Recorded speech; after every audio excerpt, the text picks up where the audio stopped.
Years from now, you will have the opportunity to share with your children the story of how the US dollar, once the dominant global currency, ultimately crumbled before your eyes. You can also tell them stories of how the currency's demise was a result of self-inflicted wounds stemming from a combination of conceit, avarice, and intimidation.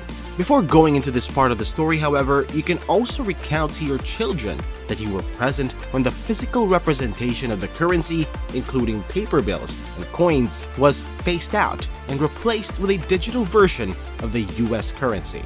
Sounds scary, huh? Well, that's not even the half of it. As of the first week of April, the Federal Reserve has initiated the implementation of their new central bank digital US dollar, referred to as the FedNow program. This new initiative is set to gradually supplant paper currency, taking the United States even closer to becoming a cashless society, one in which each transaction is meticulously monitored and archived. The Fed has even stipulated that the funds in your account may expire and become unusable, a feature that the Fed refers to as expiring money, which is detailed on their website. Such a system is already used in China, providing a prototype for its implementation. Furthermore, government institutions such as national parks, historical sites, and museums are no longer accepting physical currency, and many American businesses have already transitioned to cashless payment methods. American investment banker and former public official Catherine Austin Fitts recently outlined the potential consequences of transitioning to a cashless society for all individuals involved. She said, quote, "The reality is the financial system gets more controlling and more invasive. It's a little bit like bringing up a corral around us, and central bank digital currencies and vaccination passports or digital IDs are sort of the last shutting of the gate. It's hard for many people to imagine the risks here because we're so used to living with financial transaction freedom, and we don't understand that when this gate closes on us, we literally will be sitting in a system where the central banks believe that our assets belong to them and they can dictate where we can spend money and what we can spend money on. It's frightening." End quote. While Catherine Austin Fitts' insights regarding the ramifications of a cashless society may be accurate, they represent just a small fraction of the overall picture. Now, let's address the elephant in the room, the primary reasons behind the decline of the US dollar. Back in 2014, Russia annexed Crimea, resulting in the imposition of severe sanctions by the United States and its Western allies. As a consequence, the value of the Russian ruble plummeted, but a surprising turn of events followed. This marked the beginning of a potential decline for the US dollar.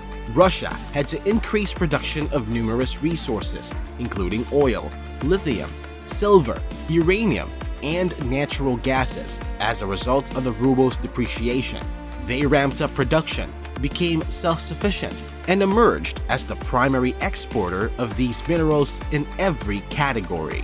Currently, the United States depends on Russia for nearly all of its uranium supply.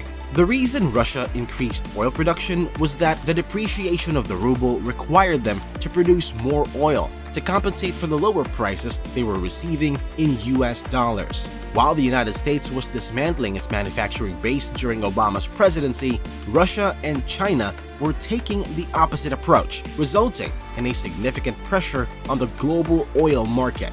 The excessive oil production led to lower oil prices and, consequently, a decline in demand for US dollars. The petrodollar value plummeted due to the overproduction of oil, which Russia was contributing to significantly. The sanctions imposed by the United States on Russia led to a decrease in oil prices and subsequently a decline in demand for US dollars. The situation was exacerbated by the war in Ukraine, which resulted in even more severe sanctions being imposed on Russia.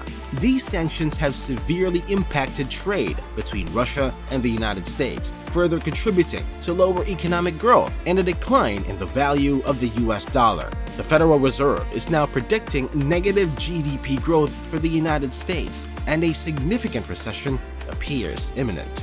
In contrast, the situation in Russia has been different. The International Monetary Fund is projecting an increase in Russia's GDP, and the value of the Russian ruble has reached a historic high.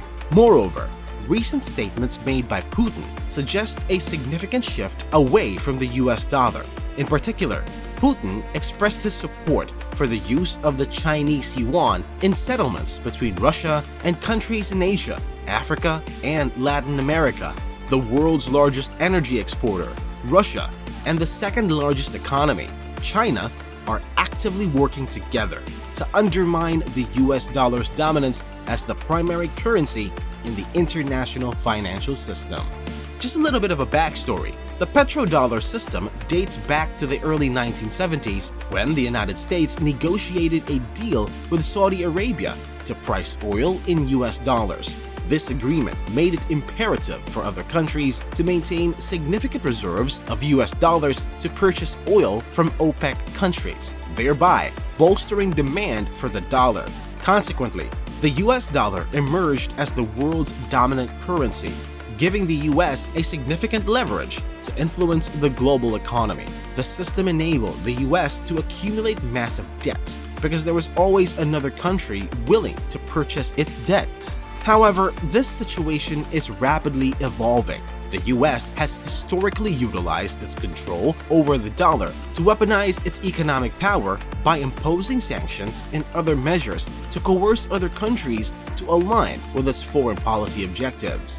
The imposition of sanctions is an indication of the US's desperate attempts to reduce dependence on Russia and China for the supply of crucial materials and manufactured goods. Despite having abundant reserves of uranium, lithium, gold, and oil, the US lacks the infrastructure to extract these resources. For instance, there is only one active lithium mine in the US despite the impending doubling of electric vehicles on American roads. To mitigate this issue, the Biden administration is pouring billions of dollars into companies to construct charging stations, solar panel parking lots, and other renewable energy infrastructure. This funding is necessary because millions more electronic vehicles are expected to hit the roads. However, the US is still dependent on China and Russia to fulfill these requirements, despite the significant investment.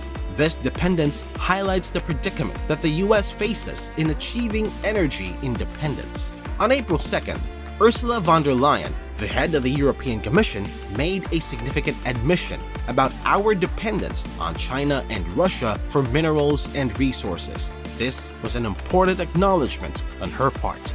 Von der Leyen said, quote, "We know this is an error, where we rely on one single supplier, China, on 98% of our rare earth supply, 93% of our magnesium, 97% of our lithium, just to name a few."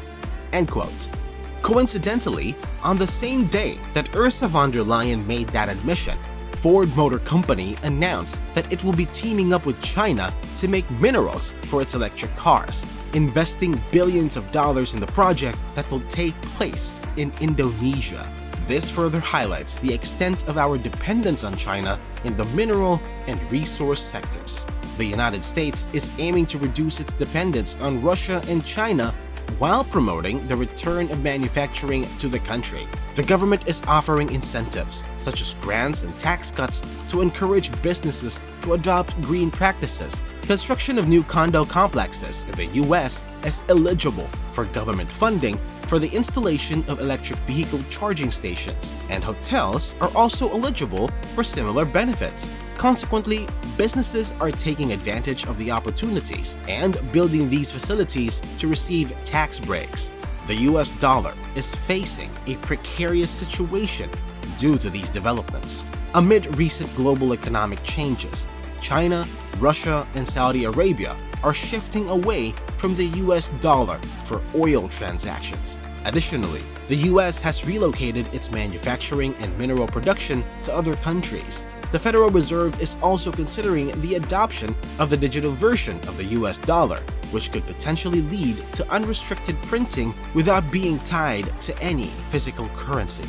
Can you imagine a world where the US dollar is no longer the global standard? What do you think is going to happen moving forward? Comment your thoughts below. Thank you so much for watching. If you haven't already, hit the like button, subscribe to the channel, and turn on notifications to stay up to date with our latest uploads.